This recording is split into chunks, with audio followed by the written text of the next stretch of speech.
Nos hemos trasladado hasta el Centro de Justicia Penal de la ciudad de Rufino, agradeciéndole a la jueza, a la doctora Lorena Garini, que nos recibe en su despacho en esta tarde. Gracias por recibirnos. Buenas tardes, doctora. ¿Cómo le va? Buenas tardes, Alejandro. Gracias a usted por acercarse aquí al tribunal.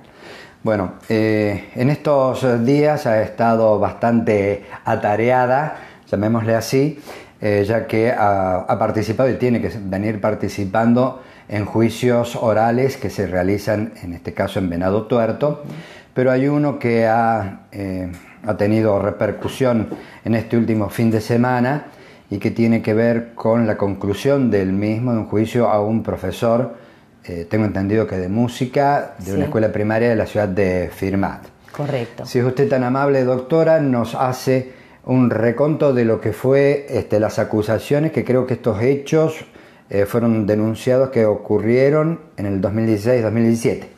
Así es, Alejandro. El tribunal estaba conformado por quien les habla, Lorena Garini como presidenta, el doctor Rebori y el doctor Godoy de Venado Tuerto, ¿sí?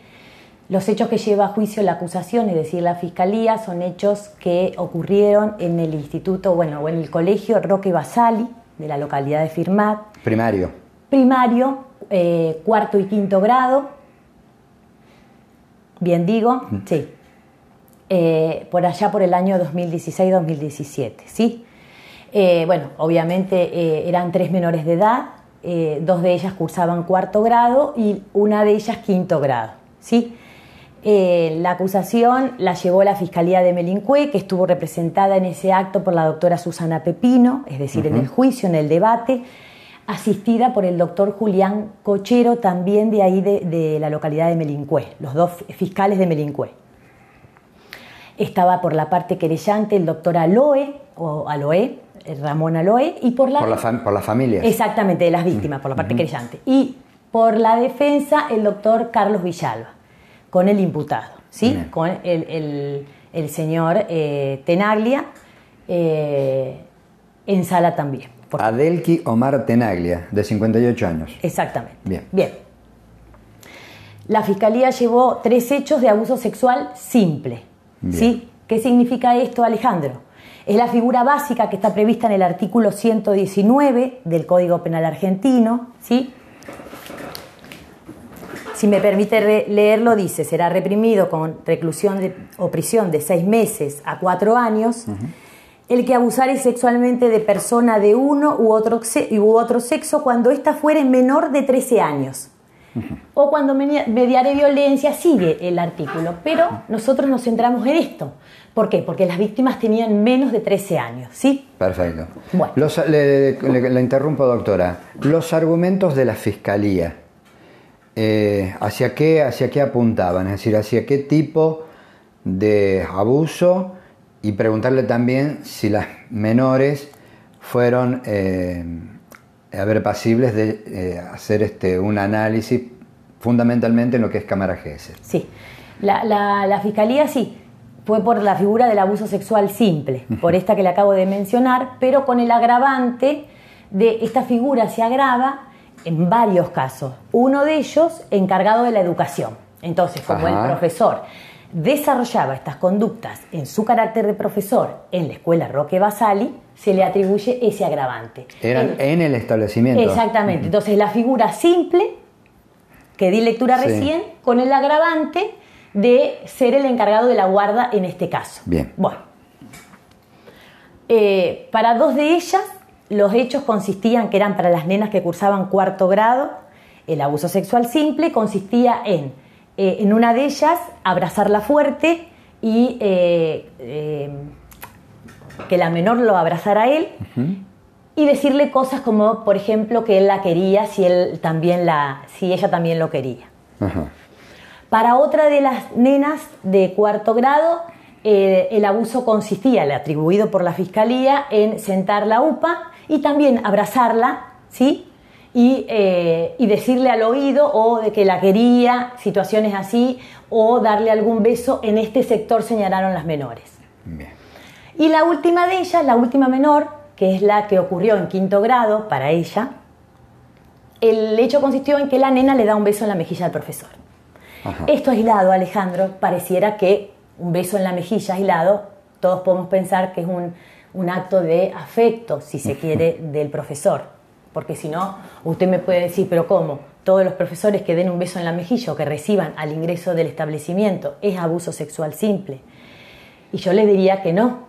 Por eso analizamos cada caso concreto. Y en este caso, porque la ley, ¿qué dice? La ley dice lo que la ley, pero la doctrina dice que tiene que haber un contacto corporal. ¿Sí? La figura requiere un contacto corporal. ¿Qué escuchamos siempre? Cuando se tocan zonas impúdicas, claro. La vagina, la cola, los pechos, los besos en la boca, que no fue en este caso concreto para ninguna de las menores. Pero el tribunal que analizó las 3 cámaras Gesell. Se escucharon a las menores, no se las escuchó en el 2016 cuando ocurrieron los hechos, se las escuchó un tiempo después. Ajá. Que no quiere decir... que algunas ya, por ejemplo, ya habían terminado la escolaridad primaria. Grado. No, estaban en séptimo grado. Perfecto. En sexto y en séptimo grado, cuando se las escucharon. Sí. Las 3 cámaras Gesell las recepcionó la psicóloga, la doctora Angélica Rinaudo, la psicóloga Angélica Rinaudo. ¿Y qué escuchamos nosotros del tribunal? Eso que le acabo de mencionar, lo que dijeron las nenas. ¿Sí? Que por ahí, por supuesto, la defensa atacó y dijo, hay inconsistencias. Porque el lugar unos decían en la biblioteca y otros decían en el salón de música, entonces ¿cómo opera eso? Pero ¿qué hizo el tribunal? Nosotros nos tenemos que situar en un contexto. Sí. ¿Por qué? La figura, el tipo objetivo solo, del abuso sexual simple solo, con el ánimo libidinoso que requiere la figura, está dado simple por el contacto corporal, por el tocamiento en el pecho, en la vagina, en la cola, en el beso en la boca. Acá no ocurrió nada de eso. ¿Pero qué ocurrió? Que la nena se sentó a upa de su profesor, que él la abrazaba fuerte. ¿Pero en qué marco se ocurrió esto? Si bien la defensa dijo que ocurrían delante de todos los alumnos, en momento en que los ponía en una mesa alrededor, cuando escuchaban algún tipo de video, lo que pudo probar la fiscalía es que esto ocurrió en el cambio de horario, en el recreo, ya apartando a la nena, a cada una de las menores, solas. El último de los hechos, ese beso que le da la menor al profesor en la mejilla, se da en el marco como de una reprenda que hace el profesor. Había habido una cuestión entre 2 compañeritos en el curso, ahí en 5º grado, una nena con un nene que se pelearon, se insultaron. Él los apartó, cuando terminó la clase, les enseñó que eso no correspondía, que no iba, y luego al varón lo hizo salir y le dijo a la nena, bueno, para que esto no se ponga en conocimiento de las autoridades,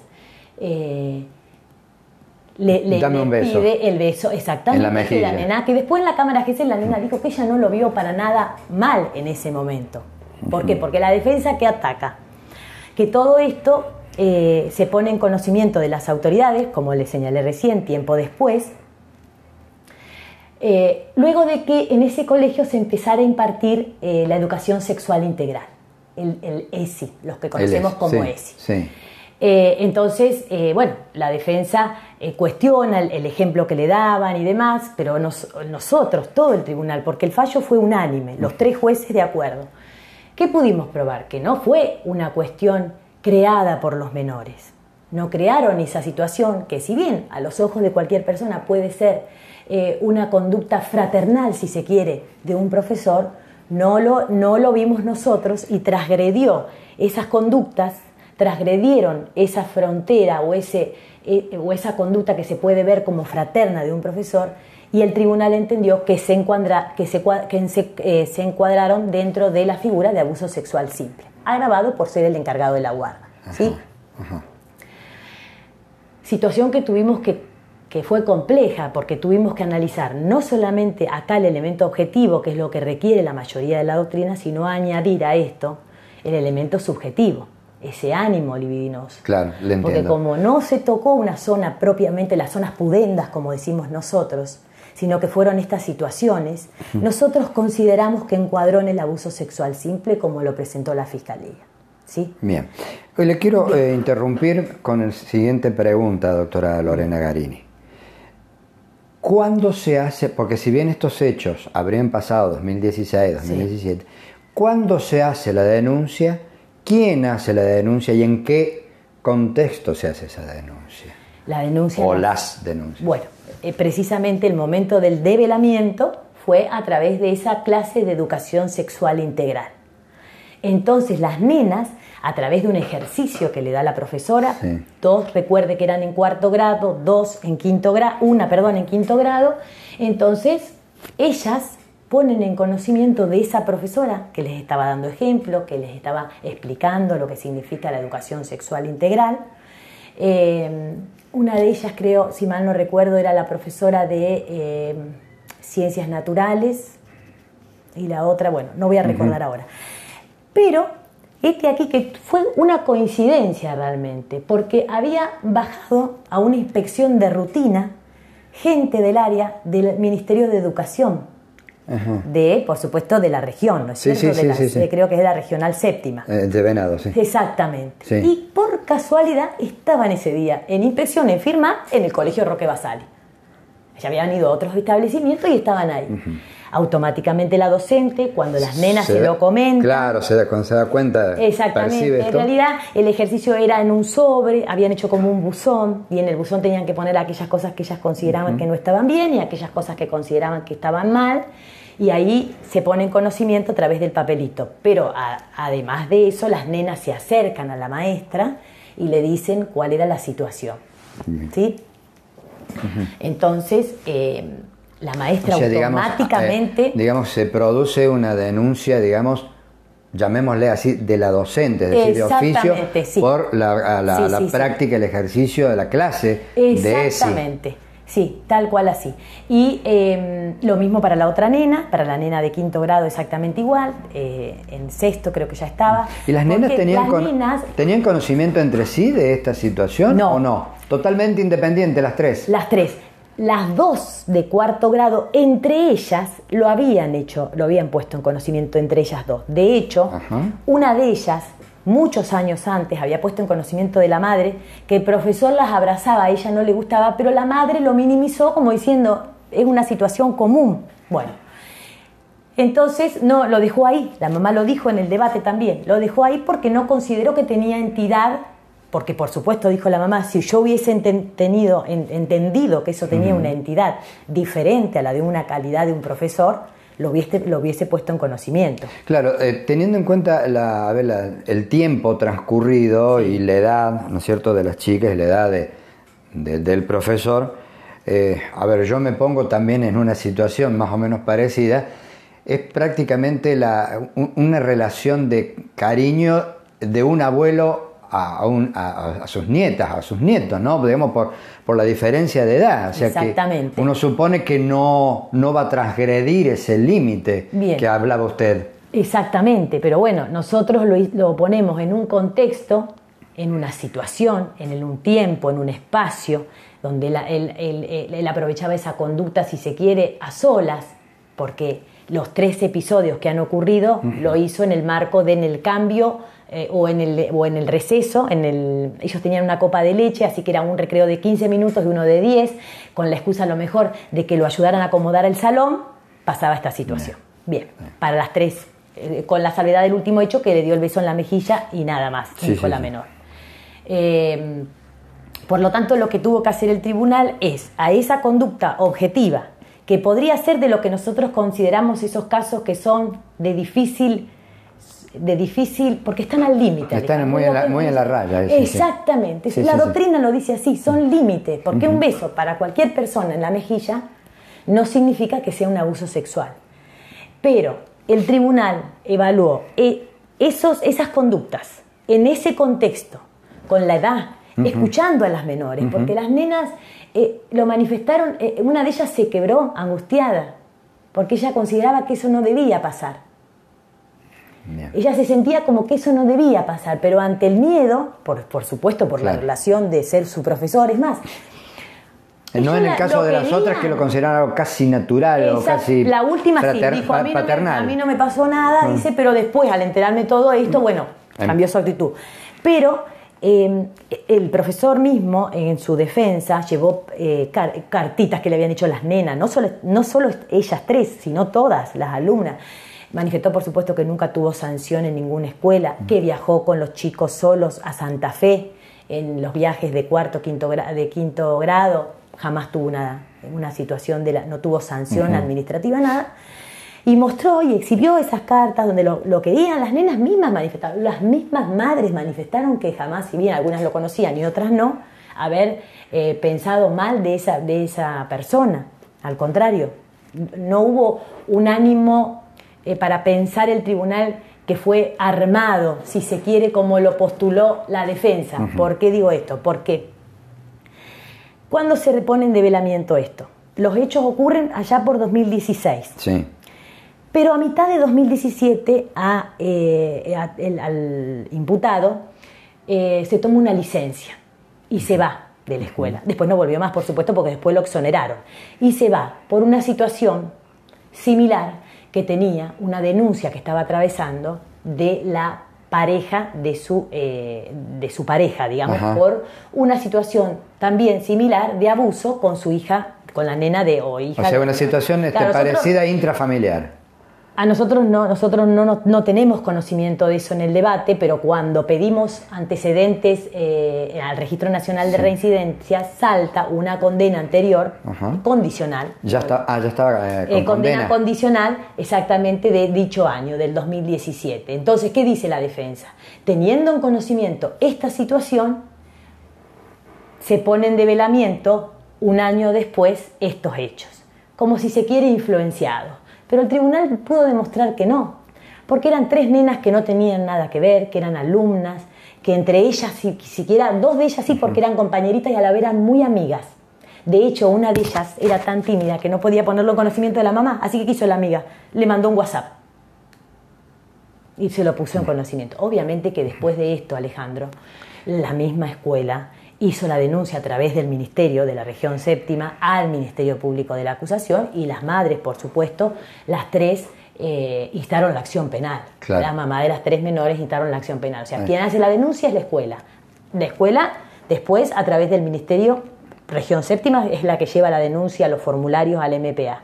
Pero después la mamá instaron la acción penal, por supuesto. Doctora Garini, la Fiscalía... Sí. ¿Toma en cuenta este antecedente intrafamiliar que usted citó recién? Y si el tribunal lo acepta o lo rechaza. Sí, como antecedente sí de hecho, por eso la condena es efectiva, Alejandro. Ajá. Porque fíjese que en ese momento la misma fiscalía que acusó ahora por una pena de 8 años abrevió esa condena y ejecución condicional, ¿me entiende? Que podría no haberlo hecho, porque eso es también facultades en el abreviado. Recuerde usted que siempre yo lo digo en las audiencias cautelares. Las penas que están acá previstas en este Código Penal son penas que son efectivas, están hechas para cumplirse. La excepción del artículo 26 está dada para aquellos delitos que tengan una pena prevista menor a 3 años, que sea primera condena y fundadamente bajo sanción de nulidad, el tribunal o el juez que conceda esa ejecución condicional tiene que decir por qué.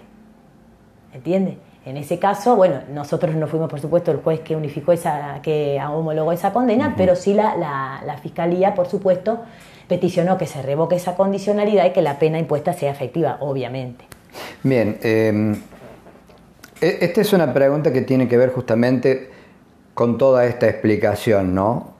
En esa situación de estos límites que inicialmente no están bien definidos, pero que con posterioridad al juicio se va avanzando y se llega a esta conclusión. Cuando nosotros nos enteramos de esta condena aplicada por el tribunal, subimos la información.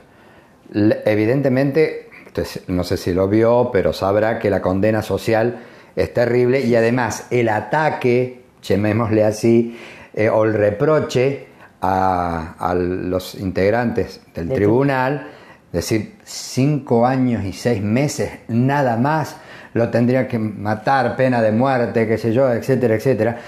Por eso también es muy importante hacer todo este tipo de aclaración. Cuando usted lee, no sé si lo lee o no, pero se entera de esta situación, por ejemplo, en este caso, y ve tantos reproches hacia los integrantes del tribunal, hacia los miembros de la justicia, ¿qué puede decir? Mire, Alejandro, de la misma manera que tenemos que juzgar esos hechos, me tocaría a lo mejor un día, bueno, no porque no soy miembro del tribunal acá, no lo podría hacer porque actúa en la IPP, pero uno tiene que ser objetivo para poder condenar. Entonces, si tenemos una pena, que el código, no tomo la pena básica de 4 meses a la figura básica que yo le leí, de 6 meses, a 4 años, no tomamos esa porque como tiene el agravante de ser el encargado de la guarda, el mínimo es de 3. Sí. Nunca tampoco podemos superar el máximo. O sea que, digamos, la condena que se ha aplicado por ahora es superior al mínimo. Sí. Bien. Sí. Bien. El mínimo es 3, el máximo es 10. Nosotros aplicamos una condena de 4 años y 6 meses unificada en 5 años y 6 meses, pena única y total, a los fines de que la cumpla el establecimiento penitenciario. Obviamente que esta condena no está firme, Alejandro. Claro, puede apelar tanto la defensa, la querella o el fiscal. Exactamente, yo creo, si la experiencia nos indica que van a apelar las 3 partes, Ajá. por supuesto, o por lo menos eso indica la experiencia, y puede ser revocada nuestra condena y a lo mejor una cámara revisora dice no hay elementos y pueden absolver. O ampliar. O aceptar la de la querella, o confirmar, la fiscalía. Exactamente, sí. O confirmarla de última. O confirmarla, o sí o no, o revocarla y modificar la pena también, porque siempre el tope punitivo lo pone la fiscalía y la querella. Claro. Nosotros más de eso jamás. Siempre puede ser menor, nunca se parte del mínimo, porque hay teorías para aplicar la pena y después... Si no pasarían a ser ustedes ministerio de acusación y no juzgado. Tal cual. Pero bueno, uno dentro de la objetividad de lo que nos marca la ley, Alejandro, es donde aplicamos nuestras condenas. Obviamente que ahí va a haber personas que van a entender, porque para uno llegar a esto es todo un proceso. No decimos, y 5 años y 6 meses porque a nosotros se nos antoja. No podemos tampoco hacer eso. Nosotros tenemos que aplicar una pena conforme lo que pide la fiscalía, lo que pide la querella, en este caso que hubo, a veces no hay, y merituar lo que nos dice el artículo 40 y 41 conforme también a lo que presenta la defensa. La defensa, claro. Exactamente. Y una persona con la edad, la instrucción, el grado de reproche, la naturaleza de la acción, el delito, porque ya el delito prevé la pena ya está, el daño de estas nenas, ya está incurso o inmerso dentro de la misma figura. ¿Por qué le digo esto? Porque a veces el Ministerio Público de la acusación, en este caso la querella o la defensa, no van más allá.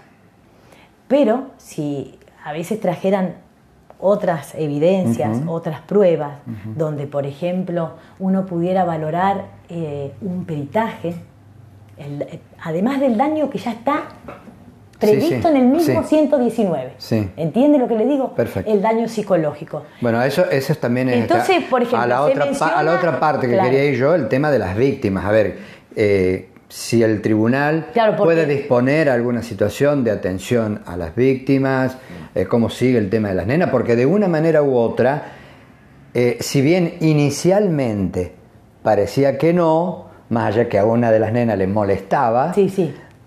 Luego de todo esto, evidentemente hay, por decirlo, y disculpe la vulgaridad, hay una caída de ficha en las nenas. En las nenas.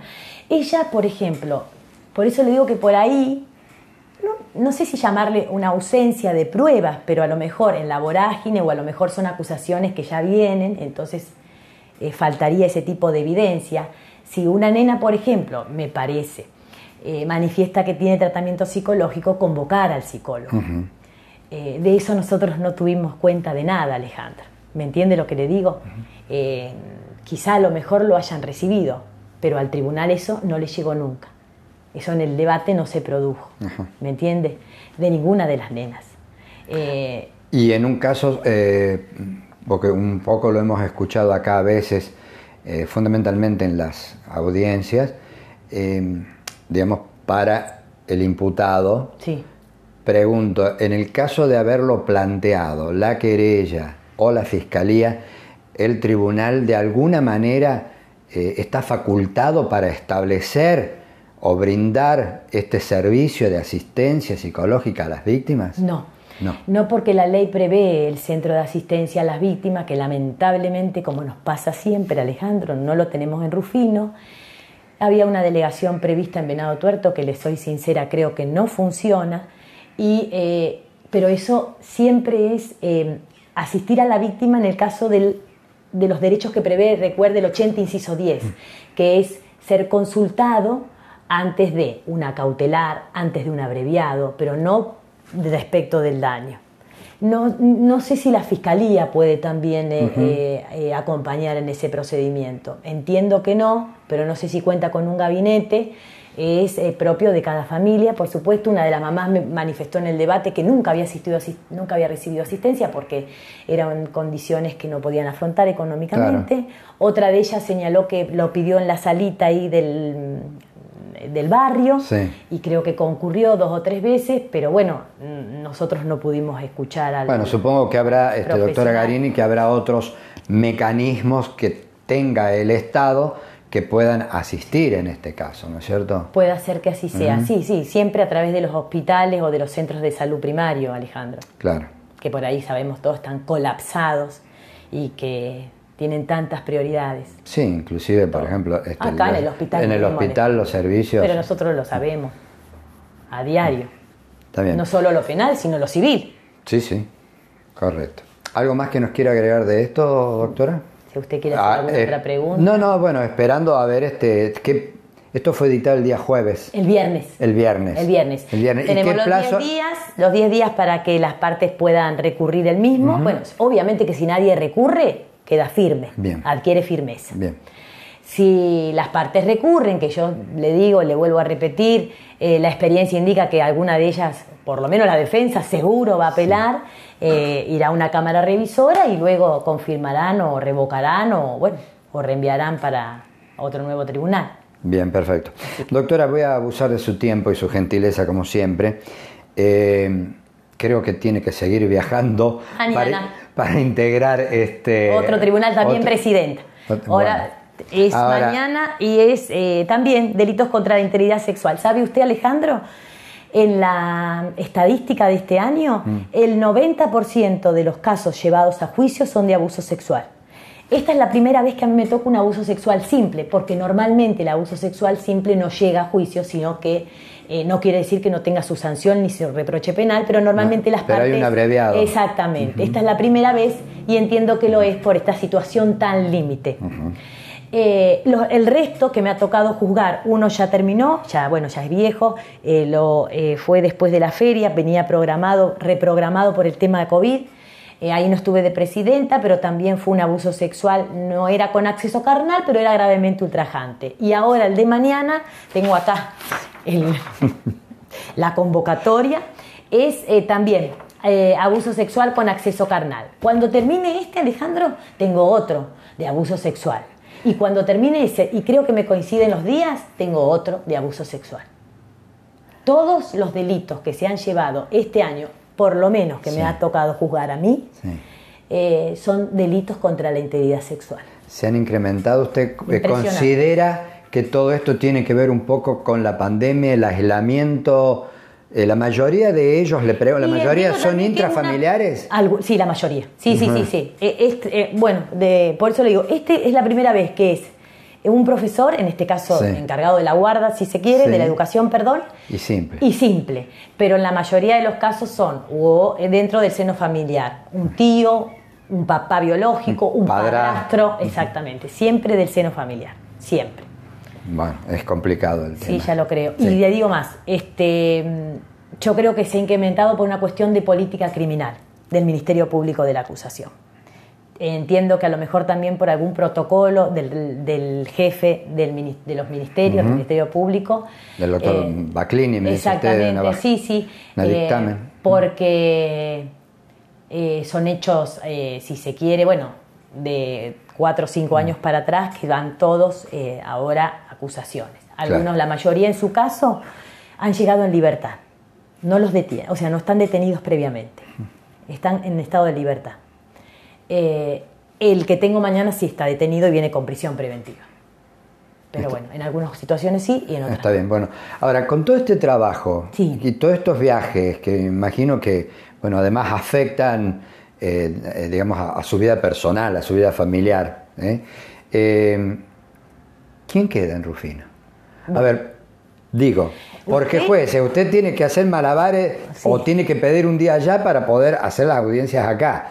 Y segundo, ya que tocó el tema de fiscales también, es realmente un problema mayúsculo el que estamos teniendo en Rufino.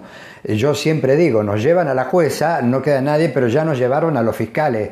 O sea que, a ver, me parece que deberíamos apagar las luces, ahorrar energía, ahorrar todo, y que se vaya todo para allá, volver a un puestito. Yo les digo cuando llego allá, me vengo a ir a Venado Tuerto. Sí, disculpen. Mire, le digo esto, Alejandro. Sí, como yo ahora pertenezco con la nueva reforma, yo ya se lo he contado a usted, pero se lo vuelvo a repetir. Pertenezco, si se quiere, un pool de jueces. Conformamos el colegio de jueces de primera instancia, obviamente no somos camaristas, primera instancia en lo penal. Tenemos a Lorena Garini acá en Rufino, 6 jueces en Venado Tuerto, el doctor Rebori, el doctor Godoy, la doctora Paula Borrello, el doctor Mauricio Clavero, el doctor Benjamín Rebori y el doctor Leandro Martín. Y el doctor Martín. Bien, 6. Con carga afectada del doctor Eduardo Bianchini en Venado Tuerto, creo ahora ya definitivo, y antes lo era en Melincue. Y en Melincue la doctora Silvina Marinucci y el doctor Aldo Barabale. Ese es el pool de jueces de primera instancia. Entonces, ¿qué dice la ley? El Código Procesal Penal, que si un juez interviene en la etapa preliminar, en la investigación penal preparatoria, como hago yo acá en Rufino, no puedo continuar en el juicio. Sí, todo eso derivado de la famosa situación Fraticelli. Exactamente. Bien. Entonces, ¿qué pasó? Por ejemplo, causa Cejas, yo no pude intervenir en el juicio, intervine hasta el dictado de la prisión preventiva, si había alguna cuestión antes del juicio la resolvía yo, y si no, después ya pasó, se hizo un sorteo y ya lo juzgaron, ¿no es cierto? Sí. Lo mismo hago yo con las causas de Venado Tuerto y de Melincue. Pero ¿qué pasa? Ya tienen turnos rotativos por la cantidad de jueces. Yo no tengo turno rotativo. Acá está Lorena Garini, a quien usted ve. De lunes a lunes. O sea, sábado, domingo, martes, miércoles, todos los días. Y para eso estoy, ¿no es cierto? Es mi trabajo. Perfecto. Pero ¿qué pasa? Tengo que formar el pool de jueces de los juicios de Venado y de Melincue. Exactamente, porque también ese es mi trabajo, ahora conforme la nueva ley. Bueno, entonces siempre ¿a qué abogo yo y peticiono? No digo que no forme, porque todos, si no sería injusto que los demás participen en el juicio y yo no. Pero digo siempre que a lo mejor con una menor carga para no dejar desatendido acá. Que no queda desatendido, porque de allá, si no está no es que esté la presencia física como estoy yo acá, porque por ejemplo mañana hay audiencias y la va a celebrar el suplente del que esté de turno. Es difícil, pero ¿qué pasa? 2 de los que conforman conmigo mañana el tribunal son de Venado Tuerto. Hay 3 jueces, el doctor Clavero, el doctor Leandro Martín y el doctor Eduardo Bianchini, que salieron de un debate y están en el momento de resolución, están deliberando. Entonces tampoco podrían afectarlo acá. Aunque según alguna cuestión superior, ya estoy hablando de Secretaría de Gobierno de la Corte, entiende que los que no son presidentes, los vocales, podrían intervenir en alguna audiencia. En alguna Exactamente, primaria. siempre después de la deliberación, que son 2 días. Sí. Cerrado el debate, 2 días tenemos para deliberar. Y después el veredicto y los fundamentos, en total 7 días. Entonces, mañana, por ejemplo, el doctor Clavero, si quisiera, no podría celebrar la audiencia de acá, porque está abocado y él es el presidente del tribunal que terminó el juicio ahora. Bueno, entonces no sé, alguno lo va a cubrir, digamos, las audiencias se van a hacer con el suplente del que no esté en turno en Venado Tuerto. Y el tema de los fiscales también. Y el tema de los fiscales también. Siempre pedimos, pasa que no tenemos facultades, pero sería tan importante que cubrieran las vacantes de Rufino, Alejandro. Son 2 cargos, uno titular y uno adjunto. Ahora, bueno, por supuesto se hizo cargo el doctor Puyredón, que está acá en Rufino, que se queda a dormir días en la semana. Pero bueno, como está acá, esta mañana en las audiencias me decía, él estaba de turno. Hubo varios hechos no en nuestra jurisdicción, sino fuera, de delitos con armas, tentativas de homicidio y demás. Él ha ido a los lugares y dice, estoy prácticamente sin descansar, porque él cubre el turno además de hacerse cargo de las causas de Rufino, cubre el turno de Venado también. Claro, sí, lo hablábamos los otros días. Entonces, o sea, el se senador resiste el trabajo Enrico, porque la diputada capacidad. Orsiani también nos decía, estamos muy preocupados, estamos pidiendo la situación porque serían aproximadamente 8 fiscales que están faltando, entre los que se han jubilado, los que han pasado a ser jueces, como la doctora Borrell, el doctor Clavero, bueno, la situación del doctor Blanco también, o sea, Sí, que sí, uno sí. y uno y uno, son cerca de 8 fiscales. Sí. Estamos como a la buena de Dios. Y sí. Por eso pedimos ahora a través suyo de que se cubran esos cargos, Alejandro. Es más, también hay un concurso de un juez más penal en la localidad de Melincué, que también ya se abrió el concurso, ya hay lista, pero la prueba todavía no salió, no fue notificada. No la quiero entretener más, como siempre le agradezco muchísimo, si usted es muy amable de A recibirnos. usted, Alejandro. Buenas tardes. Buenas tardes.